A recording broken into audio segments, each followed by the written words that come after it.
Hello everyone, कैसे हो आप लोग। तो आज हम देखने वाले हैं डीपीपी का सॉल्यूशन रेलवे इंजीनियरिंग का, जिसका मेनली यहां पर रेलवे इंजीनियरिंग में जो मेनली यहां पर टॉपिक होने वाला है वो हमारा होने वाला है स्लीपर से रिलेटेड। वो हमारा किससे रिलेटेड होने वाला है? स्लीपर से रिलेटेड है मेनली। तो आपको ईच एंड एवरी टॉपिक पर नंबर ऑफ प्रैक्टिस क्वेश्चन मिल जाएंगे, आपको उसी के अकॉर्डिंग आपको इसका प्रैक्टिस कर लेनी है, क्योंकि रेलवे में मेरे हिसाब से इससे ज्यादा आपसे कुछ नहीं पूछा जाएगा। तो आप सारा अगर डीपीपी क्लास नोट्स कंप्लीट कर लेते हो तो आपको कहीं भी किसी भी एग्जाम के लिए रेलवे आपका सफिशिएंट हो जाएगा। तो चलते हैं फर्स्ट क्वेश्चन पर। मैक्सिमम आप लोगों ने प्रैक्टिस कर ली होगी, फिर भी कुछ बाकी है तो आप यहां से देख सकते हो सॉल्यूशन को। ठीक है, चलिए फर्स्ट क्वेश्चन पर। The main function of the sleeper is, rail को सपोर्ट करता है। मुख्य कार्य रेल को सपोर्ट करना। करेक्ट गेज पर पकड़ के रखता है। करेक्ट गेज पर क्या करता है? पकड़ के रखता है इसको। तीसरा, to distribute load from the rails to the ballast. हाँ, रेल से आने वाले लोड को जो स्लीपर काम करता है, स्लीपर क्या काम करता है? रेल से आने वाले लोड को बैलास्ट तक पहुंचाता है। हाँ भाई, पहुंचाता है, सही काम है तीनों। चौथा ऑप्शन देखते हैं, ऑल ऑफ दीज। तो आपके पास आंसर क्या हो गया? All of these, D option. चलो, sleeper density normally adopted in Indian railway practice is. Sleeper density यहां पर कितनी अडॉप्ट करते हैं हम? M+3 से लेके M+7 तक अडॉप्ट करते हैं। M+3 से लेके M+7 तक अडॉप्ट करते हैं। तो यहां पर आपका आंसर हो जाएगा ए। क्लियर है? वो मिसप्रिंट था। To prevent creep in rails, steel sleepers are fixed with rail by clips, bolts and.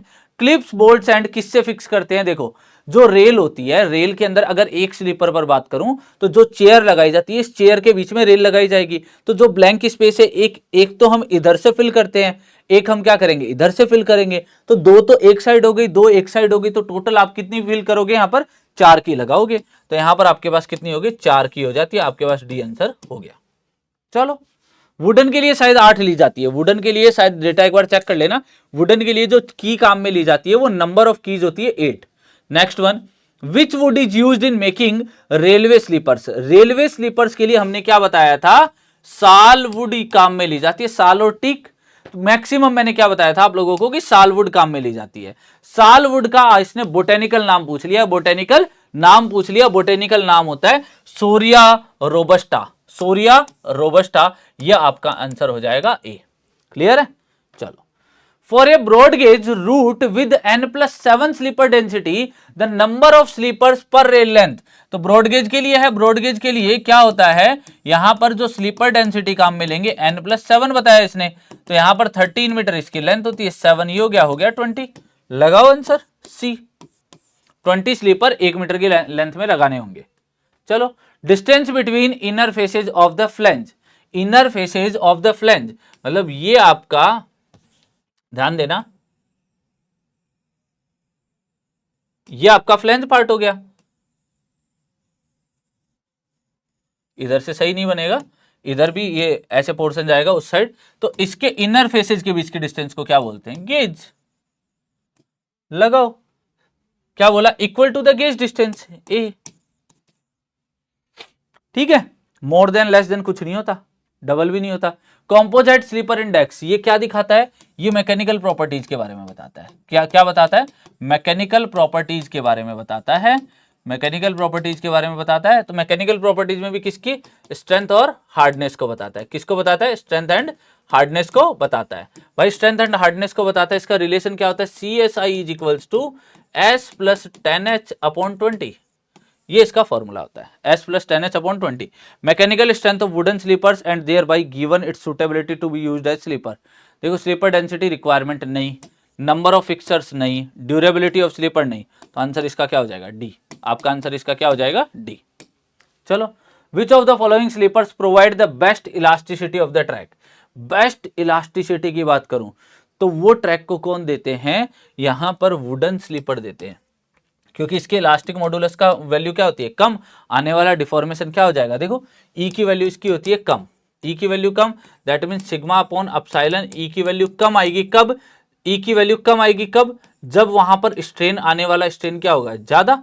आने वाला स्ट्रेन क्या होगा? ज्यादा, तब वहां पर ई की वैल्यू कम आएगी, तो वहां पर स्ट्रेन आने का मतलब डिफॉर्मेशन ज्यादा, डिफॉर्मेशन ज्यादा मतलब वहां पर उसकी इलास्टिसिटी की प्रॉपर्टी वहां पर क्या आ जाएगी, ज्यादा। तो ए आंसर इसका हो जाएगा wooden sleeper. Cement used for railway sleepers is designated as 53S, आपको हाईवे में पूछे 53S, रेलवे में रनवे के लिए पूछे ओपीसी 53 काम में लेते हैं। अगर एयरपोर्ट में रनवे के लिए पूछे तो 53 काम में लेते हैं, सेम काम में लेते हैं। स्लीपर डेंसिटी का मतलब क्या था कि एक रेल लेंथ है, उसमें कितने नंबर ऑफ स्लीपर है, उसमें कितने नंबर ऑफ स्लीपर्स है। तो यहां पर देख लो, number of sleepers for 2 tracks नहीं, number of sleepers per rail length, ये हो जाएगा। A sleeper on either side of the rail joint नहीं, minimum distance between 2 neighbouring sleepers नहीं, तो आंसर क्या हो जाएगा आपका बी। चलो, for the construction of 640 metre long broad gauge railway track by using a sleeper density of m+5 and the length of each rail, length दे दी आपको 12.8 metre. इसका मतलब हम नंबर ऑफ रेल निकाल लें।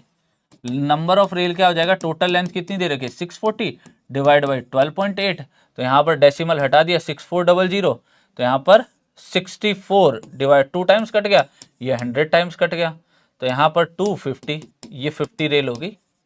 हमने कितनी रेल काम मिली, 50 रेल काम मिली। पहली चीज आ गई हमारे पास, ये बताया कि हमें क्या दिया है, स्लीपर डेंसिटी दी है, स्लीपर डेंसिटी m+5 दी है, m+5 दी है, तो मतलब 12.8 + 5 कितना हो गया 17.8।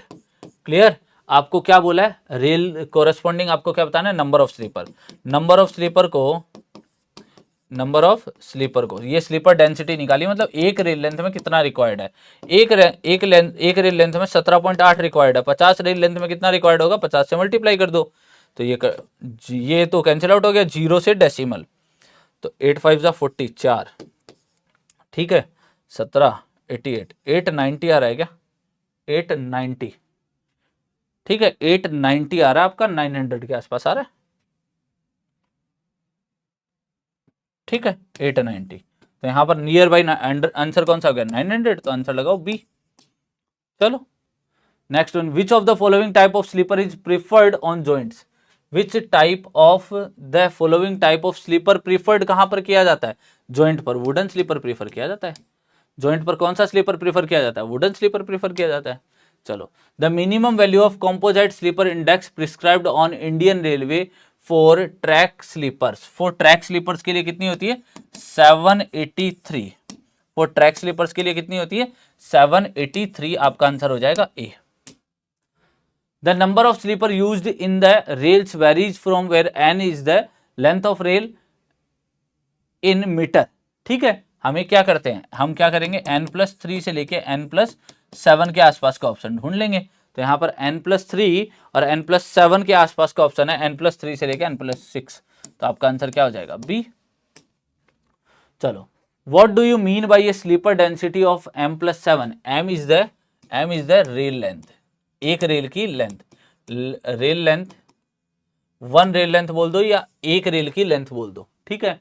तो number of sleeper required per kilometre is नहीं, गलत है। Number of sleepers between 2 station गलत है। Number of sleepers per rail length is equal to length of rail in metres +7, तो आपका आंसर क्या हो जाएगा C. Which of the following sleepers would be best for track circuiting, best for track circuiting सबसे बड़ा यहां पर आप क्या देख लो, कौन इंसुलेटर है, कौन इंसुलेटर उसी पे लगा दो, कौन इंसुलेटर उसी पे लगा दो, वुडन है, तो आंसर क्या हो गया बी।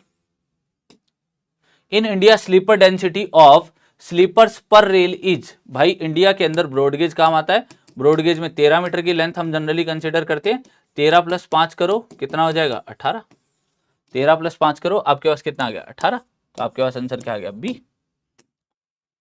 स्टैंडर्ड साइज में यहां गलत दे रखा है, standard size of wooden sleeper for broad gauge track is 275 25 × 13, ये 275 × 25 × 13 सेंटीमीटर होगा। चलो यहां पर आपके पास क्या हो गया ए आंसर। चलो, minimum composite sleeper index for wooden sleeper used over bridge girder, भाई ब्रिज गर्डर के लिए कितनी होती है वैल्यू, ब्रिज गर्डर के लिए अगर हम बात करें तो यहां पर जो ब्रिज गर्डर के लिए वैल्यू होती है 1 इसकी होती है, एक मिनट, ब्रिज गर्डर के लिए 1455 होती है। ब्रिज गर्डर के लिए कितनी होती है? 1455। तो यहां पर आंसर क्या हो जाएगा आपका? बी। चलो next one, the density of sleeper mainly depends upon all except one of the following. ठीक है, the density of sleeper mainly depends upon all except one of the following. किस पर डिपेंड नहीं करता density? Axle load the rail track is design to carry. ठीक है, the nature of sleeper and the materials used, lateral thrust on of locomotive और climatic variation. ये बताओ density of sleeper है, आपने डेंसिटी ऑफ स्लीपर की बात की, तो डेंसिटी ऑफ स्लीपर किस पे डिपेंड नहीं करता है? डेंसिटी ऑफ स्लीपर किस पे डिपेंड नहीं करता? तो ये बताओ भाई, डेंसिटी ऑफ स्लीपर तो किस पे डिपेंड नहीं करेगा? कितना लोकोमोटिव में थ्रस्ट लग रहा है वो ट्रांसफर तो स्लीपर पर ही होना है, तो गलत हो गया। Nature of sleeper and the materials, हाँ इस पर भी डिपेंड करता है, तो ये भी गलत हो गया। और एक्सल लोड द ट्रैक, जितना आएगा वो कैरी उसी को करना है, तो ये भी गलत हो गया। तो आपका आंसर क्या हो गया? डी आंसर हो गया। ये क्लाइमेटिक कंडीशन पर डिपेंड नहीं करता, कैसा भी क्लाइमेट हो आप इसको यूज ले सकते हो। तो दोस्तों ये था आपकी एक और डीपीपी का सॉल्यूशन। यहां तक हमने देख लिया कि स्लीपर में किस टाइप के आपके एग्जाम में क्वेश्चन पूछे जा सकते हैं। तो ऐसा ही जो बाकी जो टॉपिक्स है उनमें भी आपको ऐसे ही क्वेश्चन मिलेंगे, हर टॉपिक से कुछ ना कुछ क्वेश्चन ऐसे मिलेंगे जो आपके एग्जाम में डायरेक्टली पूछे जाएंगे। तो आज के लिए इतना ही, बाकी आपने सॉल्यूशन अच्छे से कर लिया होगा। मिलते हैं हम नेक्स्ट डीपीपी में। Thank you so much guys.